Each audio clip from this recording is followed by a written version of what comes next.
Hi friends, good morning, good afternoon, good evening. మీరు ఎప్పుడైతే ఈ వీడియోని చూస్తారో అప్పుడు నేను మిమ్మల్ని విష్ చేశానండి. ఈరోజు మనం బీట్రూట్ ఫ్రై ఎలా చేసుకోవాలో తెలుసుకుందాం.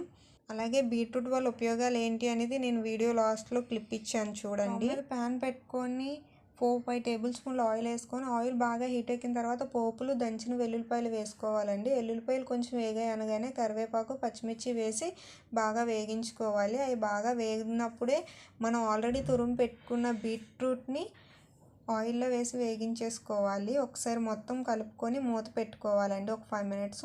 చూసారు కదండి 5 మినిట్స్ తర్వాత ఎలా మగ్గిపోయిందో. సో ఇప్పుడు మనం దీంట్లోనే రుచికి సరిపడా సాల్ట్, 2 టేబుల్ స్పూన్ల కారం, కొద్దిగా చిటికెడంత పసుపు, ఆల్రెడీ మనం ఇంట్లోనే ప్రిపేర్ చేసుకున్న ధనియాల పొడి వేసుకొని ఒకసారి బాగా కలుపుకోవాలండి. ధనియాల పొడి హోమ్ మేడే తయారు చేసుకున్నాను. ఆల్రెడీ అది నా షార్ట్ వీడియోస్లో ఉంటుంది, ఒకసారి చూడండి. మళ్ళీ మూత పెట్టుకొని మధ్య మధ్యలో మూత ఓపెన్ చేసి కలుపుకుంటూ ఉండాలండి. ఇప్పుడు మనకి బీట్రూట్ ఫ్రై రెడీ అయిపోయినట్టే. ఒకసారి మీరు నేను చెప్పిన విధంగా ట్రై చేసి మీ పిల్లలకి పెట్టి చూడండి. నిజంగా చాలా అంటే చాలా బాగా వచ్చింది.